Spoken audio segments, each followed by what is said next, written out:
Hi dears, welcome to Malayali's Talks. Hi dears, welcome back to my channel. Calicut University second semester BSc second language മലയാളത്തിലെ രണ്ടാമത്തെ മൊഡ്യൂളാണ് ഇന്ന് നമ്മൾ എടുക്കാൻ പോകുന്നത്. രണ്ടാമത്തെ മൊഡ്യൂൾ വിമർശനാണ്. വിമർശനം എന്താണ്, വിമർശകർ ആരൊക്കെയാണ്, അവരുടെ പ്രത്യേകതകൾ എന്തൊക്കെയാണെന്നൊക്കെ ഓൾറെഡി നമ്മൾ എടുത്തു കഴിഞ്ഞതാണ്. പിന്നെ എടുക്കുന്നത് വിമർശനം എന്ന രണ്ടാമത്തെ മൊഡ്യൂളിലെ ഫസ്റ്റ് ചാപ്റ്ററാണ്. ചാപ്റ്ററിൻ്റെ പേര് കർണൻ്റെ അരങ്ങേറ്റം. കുട്ടിക്കൃഷ്ണമാരാരാണ് ഈ ഒരു ലേഖനം എഴുതിയിരിക്കുന്നത്. കുട്ടിക്കൃഷ്ണമാരാരുടെ ഭാരത പര്യടനം എന്ന കൃതിയിലെയാണ് കർണൻ്റെ അരങ്ങേറ്റം എന്ന നിങ്ങൾക്ക് പഠിക്കാനുള്ള ഈ ഒരു ലേഖനം എന്ന് പറയുന്നത്. അപ്പോൾ ആദ്യം തന്നെ ഒരു കാര്യം ഓർമ്മിപ്പിക്കുകയാണ്, എൻ്റെ ചാനൽ ആദ്യമായിട്ട് കാണുന്നവരുണ്ടെങ്കിൽ ഒന്ന് സബ്സ്ക്രൈബ് ചെയ്തേക്കണേ, അതുപോലെ ഫ്രണ്ട്സിനൊക്കെ ഷെയർ ചെയ്ത് കൊടുക്കുക. ഓക്കെ, അപ്പം നമുക്ക് ക്ലാസ് സ്റ്റാർട്ട് ചെയ്യാം. മഹാഭാരതം കഥയുമായിട്ട് ബന്ധപ്പെട്ട് നിൽക്കുന്ന ഒരു പാഠഭാഗമാണ് കർണൻ്റെ അരങ്ങേറ്റം. കർണൻ്റെ ഔന്നത്യവും ദാനശീലവും വ്യക്തമാക്കുന്നതാണ് ഈ ലേഖനം എന്ന് പറയുന്നത്. ഇവിടെ തുടങ്ങുന്നത് എങ്ങനെയെന്ന് വെച്ച് കഴിഞ്ഞിട്ടുണ്ടെങ്കിൽ ദ്രോണർ, അതായത് അദ്ദേഹം ഗുരുവാണ്, അദ്ദേഹത്തിൻ്റെ കീഴിൽ ആയുധാഭ്യാസം കഴിഞ്ഞ പാണ്ഡവരും കൗരവരും അരങ്ങേറ്റം നടത്തുന്ന സന്ദർഭം വിവരിച്ചുകൊണ്ടാണ് ഈ ലേഖനം തുടങ്ങുന്നത്. ഭീഷ്മർ, ധൃതരാഷ്ട്രർ, ഗാന്ധാരി, ദ്രോണർ, ഇങ്ങനെ ഇവരുടെയൊക്കെ മുന്നിൽ വെച്ചിട്ട് കൗരവരും പാണ്ഡവരും അമ്പെയ്ത്ത് തുടങ്ങി. അതായത് അവരുടെ കഴിവുകൾ അവർ പ്രകടിപ്പിക്കുകയാണ്. അവരുടെ പഠനം കഴിഞ്ഞതിന് ശേഷമുള്ള അവരൊരു പരീക്ഷ എന്ന് വേണമെങ്കിൽ പറയാം ഇത്. അങ്ങനെ തുടർന്ന് ദുര്യോധനും ഭീമസേനനും തമ്മിൽ ഗദായുദ്ധം ആരംഭിച്ചു. അതിനിടയിൽ ദ്രോണർ ഇടപെട്ട് അവരെ പിരിച്ചു വിട്ടു എന്ന് പറയുന്നുണ്ട്. ദുര്യോധനൻ എന്ന് പറയുന്നത് കൗരവപക്ഷക്കാരനും ഭീമസേനൻ പാണ്ഡവപക്ഷക്കാരനുമാണ്. പാണ്ഡവരും കൗരവരും തമ്മിലുള്ള ശത്രുത ഒരുപാട് കാലങ്ങൾക്ക് മുന്നേ തുടങ്ങിയതാണ്. അതുകൊണ്ട് തന്നെ ആയുധാഭ്യാസത്തിനിടയിൽ ഇവരുടെ കഴിവ് തെളിയിക്കാൻ വേണ്ടിയിട്ട് രണ്ടു കൂട്ടരും പരമാവധി ശ്രമിക്കുന്നുണ്ട്. അടുത്തതായിട്ട് ദ്രോണർ കളത്തിലിറക്കുന്നത് തൻ്റെ പ്രിയ ശിഷ്യനായ അർജുനനെയാണ്. പഞ്ചപാണ്ഡവരിൽ ഒരാളാണ് അർജുനൻ. തൻ്റെ പുത്രനേക്കാൾ പ്രിയപ്പെട്ട അർജുനൻ്റെ കഴിവുകൾ കാണാൻ അദ്ദേഹം കാണികളെയൊക്കെ ക്ഷണിച്ചു. അർജുനൻ ആഗ്നേയാസ്ത്രം കൊണ്ട് തീയും വരുണാസ്ത്രം കൊണ്ട് വെള്ളവും ഉണ്ടാക്കി. ഭൗമം കൊണ്ട് ഭൂമിയിലാണ്ടു. അന്തർധാനം കൊണ്ട് മറഞ്ഞു. ക്ഷണനേരം കൊണ്ട് തേർന്നുകത്തിലും തേർത്തടത്തിലും കാണപ്പെട്ടു. വട്ടം ചുറ്റുന്ന ഒരു ലോഹവരാഹത്തിൻ്റെ വായിൽ ഒപ്പം 5 അമ്പ് എയ്ത് തറച്ചു. കയറിൽ തൂങ്ങിയാടുന്ന ഒരു കാളക്കൊമ്പിന്മേൽ 21 അമ്പ് എയ്തേൽപ്പിച്ചു. അർജുനൻ്റെ അമാനുഷികമായിട്ടുള്ള പ്രകടനങ്ങൾ കണ്ട് സദസ്സ് അത്ഭുതപ്പെട്ടു. എല്ലാം കഴിഞ്ഞപ്പോൾ സദസ്സ് മന്ദീഭവിച്ചു. ആ സമയത്ത് പ്രവേശനദ്വാരത്തിൽ നിന്നും ഇടി വെട്ടുന്നത് പോലെ ഒരു കൈകൊട്ട് കേട്ടു. എല്ലാവരും അങ്ങോട്ട് നോക്കുകയാണ് അമ്പരന്നുകൊണ്ട്. ആ സന്ദർഭത്തിൽ അവിടെ നിന്ന് വരുന്നു സഹജങ്ങളായ കവചകുണ്ടലങ്ങളോടെ ഉജ്ജ്വലനായി വില്ലും വാളും ധരിച്ച് കർണൻ. കർണൻ എന്ന് പറയുന്നത് യഥാർത്ഥത്തിൽ അർജുനൻ്റെ അനുജനാണ്. അതായത് അർജുനൻ്റെ അമ്മ കുന്തി കന്യകയായിരിക്കുമ്പോഴുണ്ടായ പുത്രനാണ് കർണൻ. അങ്ങനെ കർണൻ രംഗം മുഴുവൻ നോക്കി. ദ്രോണരെയും കൃപരെയും ഏറെ വഴങ്ങാതെ വന്നിച്ച് അർജുനനോട് പറഞ്ഞു, താങ്കൾ ഇപ്പോൾ കാണിച്ച വിദ്യകൾ കുറെ കൂടി മെച്ചപ്പെട്ട രീതിയിൽ ഞാനും ഇപ്പോൾ കാണിക്കാം. അത് കേട്ടതും ആളുകൾ യന്ത്രം കൊണ്ട് വന്ന പോലെ പെട്ടെന്ന് അങ്ങോട്ട് പിടഞ്ഞ് എഴുന്നേറ്റു. ദുര്യോധനന് ശത്രുവിനെ കിട്ടിയ രസം തോന്നി. അതായത് ദുര്യോധനൻ എന്ന് പറയുന്നത് കൗരവപക്ഷക്കാരനാണല്ലോ. അപ്പം ഈ കൗരവപക്ഷക്കാരനായ ദുര്യോധനന് പാണ്ഡവരോട് ശത്രുതയാണ്. അപ്പോൾ ഈ പാണ്ഡവരെ വെല്ലുവിളിച്ചെത്തിയ കർണനെ കണ്ടപ്പോൾ വളരെയധികം സന്തോഷം ദുര്യോധനന് തോന്നി എന്നാണ് പറയുന്നത്. അങ്ങനെ അർജുനനാണെങ്കിൽ ലജ്ജയും ക്രോധവും ഉണ്ടായി. കർണൻ പറഞ്ഞ പ്രകാരം തന്നെ പ്രവർത്തിച്ച് കാണിക്കുകയും ചെയ്തു. അതോടെ ദുര്യോധനൻ കർണനെ ആലിംഗനം ചെയ്ത് ഇനി ഞാനും കുരുരാജ്യവും താങ്കളുടേതാണ് എന്ന് പറയുകയും ചെയ്തു.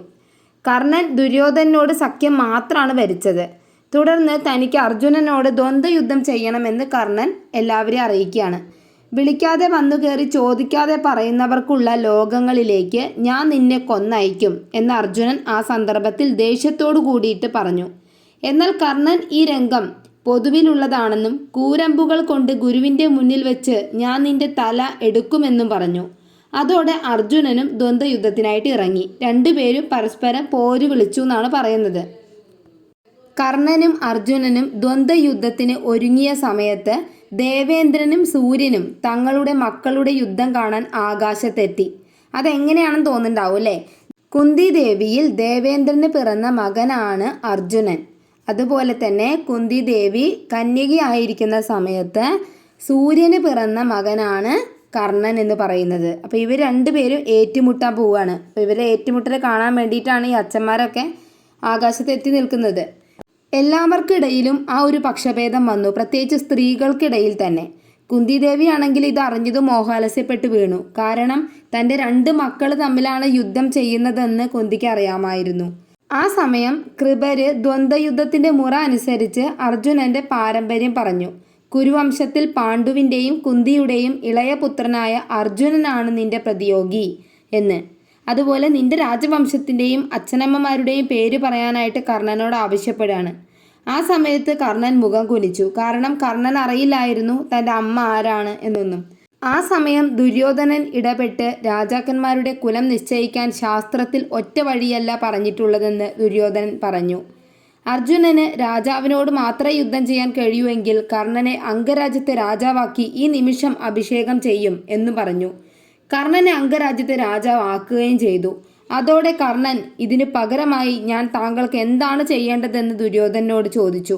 ഒടുങ്ങാത്ത സഖ്യമെന്ന് ദുര്യോധനൻ മറുപടി പറഞ്ഞു. അതായത് കർണനെ ഒരു രാജാവാക്കിയിട്ട് അഭിഷേകം ചെയ്തു. ആര്? കൗരവരിലെ രാജാവായിട്ടുള്ള ദുര്യോധനൻ. ഇതിനു വേണ്ടിയിട്ട് ഞാൻ എന്ത് ചെയ്യണം എന്ന് ചോദിച്ചപ്പോൾ ഒടുങ്ങാത്ത സഖ്യം വേണമെന്നാണ് ദുര്യോധനൻ മറുപടി പറഞ്ഞത്. അപ്പോഴാണ് രംഗത്തേക്ക് വിയർത്തൊലിച്ചുകൊണ്ട് കർണൻ്റെ വളർത്തച്ഛനായ അതിരഥൻ കടന്നു വരുന്നത്. അതിരഥനെ കണ്ടതും കർണൻ വില്ലൊക്കെ വെച്ച് ശിരസ് കൊണ്ട് നമസ്കരിച്ചു. അതിരഥൻ മകനെ എന്ന് വിളിച്ച് കർണനെ ആലിംഗനം ചെയ്തു. ഇവിടെ കർണൻ്റെ ജാതി തെളിഞ്ഞു. സൂതൻ്റെ മകനെ എന്ന് വിളിച്ച് ഭീമസേനൻ, അതായത് പഞ്ചപാണ്ഡവരിൽ ഒരാളാണ് ഭീമസേനൻ, അദ്ദേഹം കർണനെ പരിഹസിച്ചു. ഇത് കേട്ട് കർണൻ ആകാശത്ത് നിൽക്കുന്ന സൂര്യനെ ഒന്ന് നോക്കുക മാത്രം ചെയ്തു. കാരണം സൂര്യപുത്രനാണ് കർണൻ. ഇതിനിടയിൽ ദുര്യോധനൻ ഇടപെട്ട് ഭീമനോട് കയർത്തു. ഇത്രയും ലക്ഷണമൊത്ത ഒരു പുരുഷൻ സാധാരണക്കാർക്ക് ജനിക്കില്ല എന്നാണ് ദുര്യോധനൻ പറഞ്ഞത്. എന്നാൽ അപ്പോഴേക്കും സൂര്യൻ അസ്തമിച്ചു. ദുര്യോധനൻ കർണന്റെ കൈ പിടിച്ച് രംഗം വിട്ടു. മഹാഭാരതത്തിലെ ഒരു സന്ദർഭത്തെ വിശദീകരിച്ചതിന് ശേഷം ഇതിനെ വിശകലനം ചെയ്യാണ് തുടർന്നുള്ള ഭാഗത്ത് കുട്ടിക്കൃഷ്ണമാരാർ ചെയ്യുന്നത്. കൗരവരുടെയും പാണ്ഡവരുടെയും കുട്ടിക്കാലത്ത് തന്നെ വൈര്യത്തിൻ്റെ വിത്തിട്ട് കഴിഞ്ഞിരുന്നു. അത് ഭാവിയിൽ കുരുക്ഷേത്ര യുദ്ധത്തിലേക്ക് പടരുന്ന തരത്തിൽ ഒരു വലിയ മത്സരമായി വരുന്ന സന്ദർഭത്തെയാണ് അസാധാരണമായിട്ടുള്ള നാടകീയ ഭംഗിയോടെ വ്യാസൻ അവതരിപ്പിച്ചിരിക്കുന്നത്. ഒരു സിനിമാ സ്ക്രീനിൽ കാണിക്കാൻ സാധിക്കാത്ത അത്രയും മഹത്തായ സദസ്സിനെയും അവിടെയുള്ള ഓരോ സംഭവങ്ങളെയും വളരെ നാടകീയമായിട്ടാണ് ഇതിഹാസ കവി ആവിഷ്കരിച്ചിരിക്കുന്നത്, അതായത് വ്യാസൻ. ഭീമന്റെയും ദുര്യോധനന്റെയും ദ്വന്ദ്വയുദ്ധത്തിലൂടെ ആ കുടുംബകലഹത്തിൻ്റെ ഒരു മിന്നലാട്ടം ആദ്യ കവി കാണിച്ചു. അതായത് ആദ്യം തന്നെ ദ്വന്ദ്വയുദ്ധത്തിന് ഇറങ്ങിയത് ആരാണ്? ഭീമനും ദുര്യോധനാണ്. പിന്നീട് ദ്രോണരെ ഇടപെട്ടവരെ പിരിച്ചു മാറ്റിയല്ല ചെയ്തത്. അപ്പം അതിൽ തന്നെ അവർ തമ്മിലുള്ള ആ ഒരു ശത്രുത പ്രകടമായി കണ്ടു. തുടർന്ന് അർജുനന്റെ രംഗപ്രവേശനം കൂടി വന്നതോടെ കൗരവരെക്കാൾ പാണ്ഡവർക്കുള്ള മികവിനെയാണ് അവിടെ പ്രകടമാക്കിയത്. കൗരവർക്ക് പ്രതീക്ഷ നൽകിക്കൊണ്ട് തൊട്ടപ്പുറത്ത് ആര് വന്നു? അപ്പോൾ കർണൻ വന്നതോടെ വീണ്ടും രംഗം ഉഷാറായി. കർണന്റെയും അർജുനന്റെയും മേല് വെയിലും നിഴലും വീണപ്പോൾ ആധുനിക നാടകത്തിലെ ആ ഒരു പ്രകാശ ക്രമീകരണത്തെയാണ് അത് ഓർമ്മിപ്പിച്ചത്. അതായത് ഒരേ സ്ത്രീയിൽ സന്താനോൽപാദനം ചെയ്ത 2 പിതാക്കന്മാർ തങ്ങളുടെ പുത്രന്മാരിൽ പക്ഷഭേദം കാണിക്കുകയാണ് അവിടെ മുകളിൽ നിന്നിട്ട്. ഭൂമിയിൽ ഈ സമയത്ത് 2 കുട്ടികളിലും തുല്യപക്ഷമുള്ള പെറ്റമ്മ മോഹാലസ്യപ്പെട്ട് വീഴുന്നതും നമുക്ക് കവി കാണിച്ചു തരുന്നുണ്ട്. ഈ ഒരു അർത്ഥവത്തായ ഭാവഘടന വ്യാസന്റെ ഏറ്റവും മികച്ച സൃഷ്ടിയുടെ ഉദാഹരണമായിട്ട് നമുക്ക് കാണാം. ഇവിടെ നിന്ന് തുടരുന്ന സഹോദരന്മാർ തമ്മിലുള്ള ഈ കലഹം ലോകത്തിൽ പല മട്ടിലും നടക്കുന്നുണ്ടെന്നും മാരാർ തുടർന്ന് പറയുന്നുണ്ട്. അതായത് സഹോദരന്മാർ തമ്മിലുള്ള വഴക്ക് എന്ന് പറയുന്നത് ഇന്നത്തെ കാലത്തടക്കം തുടർന്നു പോകുന്നുണ്ട്. അതുപോലെ തന്നെ ദിവ്യലക്ഷണമൊത്ത കർണൻ രംഗത്ത് പ്രവേശിക്കുന്ന സന്ദർഭം കൂടിയാണിത്. ഒരുപാട് മഹാപണ്ഡിതന്മാരടങ്ങിയ സദസ്സിലേക്ക് വളരെ അനുയോജ്യമായ വിധത്തിൽ കർണന്റെ പ്രതാപവും തേജസ്സും അത്രമേൽ ആകർഷകമാക്കിക്കൊണ്ടാണ് വ്യാസൻ ഇവിടെ ചിത്രീകരിച്ചിരിക്കുന്നത്. അർജുനന് രക്ഷപ്പെടാൻ വേണ്ടി കർണന്റെ അഭിമാനത്തെ ചോദ്യം ചെയ്തുവെങ്കിലും കർണന് മറ്റുള്ളവരെക്കാൾ ഒരു താഴ്ചയും ഇല്ലെന്ന് ആർക്കും അറിഞ്ഞുകൂടാ എന്നുള്ളതും അറിയുന്നവർക്ക് പറഞ്ഞുകൂടാ എന്നുള്ളതും ഒരു നാടകീയത വർദ്ധിപ്പിക്കുന്നു. ഇവിടെ ദുര്യോധനാണ് കർണന്റെ അഭിമാനം സംരക്ഷിക്കുന്നത്. ഇവിടെ പറയുന്നത് മറ്റൊന്നുമല്ല, കർണൻ സൂര്യന് കുന്തിദേവിയിലുണ്ടായ പുത്രനാണ് എന്നുള്ള കാര്യം വേറെ ആർക്കും അറിയില്ല. അതുപോലെ അറിയുന്ന ആള് കുന്തിദേവിയാണ്. കുന്തിദേവിക്കാണെന്ന് വെച്ചാൽ പറയാനും പറ്റാത്ത അവസ്ഥയാണ്. അതാണ് ഇവിടെ സൂചിപ്പിക്കുന്നത്. അപ്പം എല്ലാം കൊണ്ടും നാണം കെട്ടുപോയൊരു അവസരത്തിൽ കർണനെ അഭിമാനത്തോടു കൂടി സംരക്ഷിക്കുന്നത് ദുര്യോധനാണ്. അപ്രതീക്ഷിതമായിട്ട് അംഗരാജ പദവി കർണന് കിട്ടിയെങ്കിലും തൻ്റെ വളർത്തു പിതാവായിട്ടുള്ള അതിരഥൻ വന്നപ്പോൾ വളരെ ആചാരപൂർവം അനുഷ്ഠിക്കാൻ കർണൻ തയ്യാറായി. ആ ഒരു വിനയശീലമാണ് കർണന്റെ മഹത്വം ഇവിടെ വ്യക്തമാക്കുന്നത്. ഇത് കാണുന്ന ഭീമസേനൻ കർണനെ പരിഹസിക്കുന്നുണ്ട്. ഈ സന്ദർഭത്തിൽ പലർക്കും പാണ്ഡവരോടൊരു വൈമുഖ്യം തോന്നാം, കർണനോട് സ്നേഹവും തോന്നും. മാത്രമല്ല തൻ്റെ അഭിമാനം സംരക്ഷിച്ച ദുര്യോധനന് ആത്മസമർപ്പണം ചെയ്യുകയാണ് കർണൻ അവിടെ. അങ്ങനെ തന്നെ ആപത്തിൽ രക്ഷിച്ചവരോടെല്ലാം അങ്ങേയറ്റം കടപ്പാടുള്ളവനായി കർണൻ മാറുന്നു. ജീവിതത്തിലെ പല സന്ദർഭങ്ങളിലും അപമാനിക്കപ്പെട്ട കർണൻ എല്ലാ അപമാനങ്ങൾ ഏറ്റിട്ടും മഹാഭാരത കഥയിൽ അസാമാന്യ തേജസ്സോടുകൂടി തിളങ്ങുന്നുണ്ട് എന്നും മാരാരിവിടെ കൂട്ടിച്ചേർക്കുന്നു. കർണന്റെ വിനയം പോലെ തന്നെ പ്രധാനമാണ് കർണന്റെ ദാനശീലം എന്ന് പറയുന്നത്. ഏത് ആപത്തിലും തന്നെ രക്ഷിക്കുന്ന തൻ്റെ സഹജമായ കവചകുണ്ടലങ്ങൾ ഒരിക്കൽ അർജുനന് വേണ്ടിയിട്ട് ദേവേന്ദ്രൻ വന്ന് ചോദിച്ചു തന്ത്രപരമായിട്ട്. അപ്പോൾ അത് ചതിയാണെന്ന് അറിഞ്ഞുകൊണ്ട് തന്നെ കർണൻ അത് കൊടുത്തു. അതുപോലെ എന്തൊക്കെ വന്നാലും കവചകുണ്ടലങ്ങൾ നഷ്ടപ്പെടുത്തരുത് എന്ന് സൂര്യൻ പറഞ്ഞിട്ടുണ്ടെങ്കിലും അതൊക്കെ മറികടന്ന് തൻ്റെ ജീവൻ നഷ്ടപ്പെടുമെന്ന് ഉറപ്പായിട്ട് കൂടി അത് നൽകാൻ തയ്യാറായ കർണന്റെ ദാനശീലം വളരെ മഹനീയമാണ്. ഇതുപോലെ തന്നെ കവചകുണ്ടലങ്ങൾ കൊടുക്കുന്ന സന്ദർഭത്തിൽ ഇന്ദ്രനിൽ നിന്ന് ഒരു വരം വാങ്ങി കർണൻ.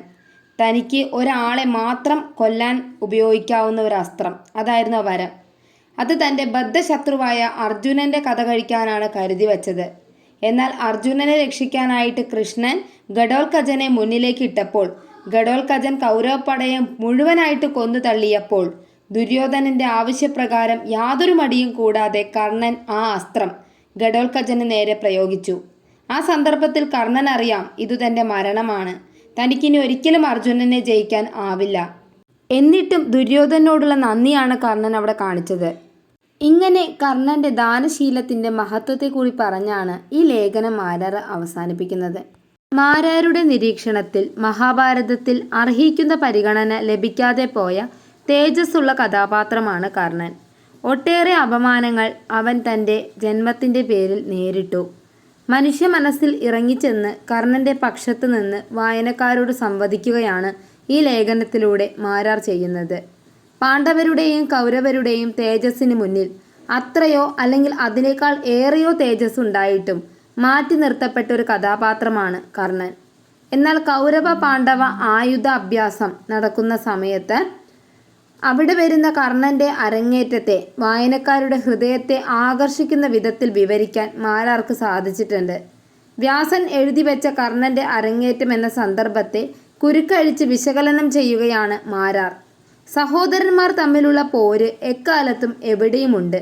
ഒരു വിത്ത് മുളച്ച് മഹാവൃക്ഷം ആവുന്നത് പോലെ കുട്ടിക്കാലത്തെ വൈര്യം മൂത്ത് കുരുക്ഷേത്ര യുദ്ധമാകുന്ന സന്ദർഭത്തെയാണ് മാരാർ ഇവിടെ വിവരിക്കുന്നത്. ഇതാണ് ഈ ലേഖനം എന്ന് പറയുന്നത്. അപ്പം ഇതിൽ കർണന്റെ മഹത്വം വെളിപ്പെടുന്ന 3 സന്ദർഭങ്ങളുണ്ട്. ഏതൊക്കെയാണെന്ന് മനസ്സിലായോ? ഒന്ന്, അംഗരാജ്യത്തെ രാജാവാക്കിയിട്ട് ദുര്യോധനൻ കർണനെ അഭിഷേകം ചെയ്തു. അതായത് അർജുനനുമായിട്ട് ദ്വന്ദ്വയുദ്ധത്തിന് ഇറങ്ങുന്ന സമയത്ത്. ആ സമയമാണ് തൻ്റെ വളർത്തച്ഛൻ അതിരഥൻ, സൂതനാണ് കടന്നു വരുന്നത്. അങ്ങനെ അതിരഥനെ കണ്ടപ്പോൾ തന്നെ തൻ്റെ ജാതി അവിടെ വെളിപ്പെടും എന്നറിഞ്ഞിട്ട് കൂടി കർണൻ അദ്ദേഹത്തെ കാൽ തൊട്ട് വന്ദിച്ച് അദ്ദേഹത്തോടുള്ള ആ ഒരു ബഹുമാനം അവിടെ പ്രകടമാക്കുകയാണ്. അത് കർണന്റെ ആ ഒരു മഹത്വമാണ് വെളിപ്പെടുത്തുന്നത്. രണ്ടാമത്തെ സന്ദർഭം അർജുനന്റെ വിജയത്തിന് വേണ്ടിയിട്ട് വേഷം മാറി യാചക വേഷത്തിലെത്തുന്ന ദേവേന്ദ്രന് സഹജമായ കവചകുണ്ടലങ്ങൾ നൽകുന്ന സന്ദർഭം. കർണൻ അറിയാം അത് നഷ്ടപ്പെട്ടാൽ തൻ്റെ ജീവൻ ആപത്താണെന്ന്. എന്നിട്ടും തൻ്റെ മുന്നിലെത്തിയ യാചകൻ ദേവേന്ദ്രനാണെന്ന് അറിഞ്ഞിട്ട് കൂടി ഇതൊരു ചതിയാണെന്ന് മനസ്സിലായിട്ടും വാക്കുപാലിക്കാൻ കവചകുണ്ടലങ്ങൾ കൊടുത്ത സന്ദർഭത്തെ മാരാരി ഇവിടെ എടുത്തു കാണിക്കുന്നുണ്ട്. മൂന്നാമത്തെ സന്ദർഭം, ഒരേ ഒരു എതിരാളിയെ കൊല്ലുവാൻ വേണ്ടിയിട്ട് കവചകുണ്ടലങ്ങൾ കൊടുക്കുന്ന സമയം ദേവേന്ദ്രനിൽ നിന്നൊരു അസ്ത്രം വാങ്ങിയിരുന്നു. അർജുനൻ എതിരാളിയെ കൊല്ലാനായിരുന്നു ആ അസ്ത്രം. എന്നാൽ കൃഷ്ണന്റെ തന്ത്രപ്രകാരം ഘടോൽകജനെ മുന്നിൽ നിർത്തി കൗരവസേനയെ കൊന്നു തള്ളുന്ന സന്ദർഭത്തിൽ ദുര്യോധനൻ ആവശ്യപ്പെട്ടപ്പോൾ ഘടോൽകജനെ കൊല്ലാനായ അസ്ത്രം കർണൻ ഉപയോഗിച്ചു. കർണൻ അറിയാമായിരുന്നു ഇനി ഒരിക്കലും തനിക്ക് ജയിക്കാൻ പറ്റില്ല എന്ന്.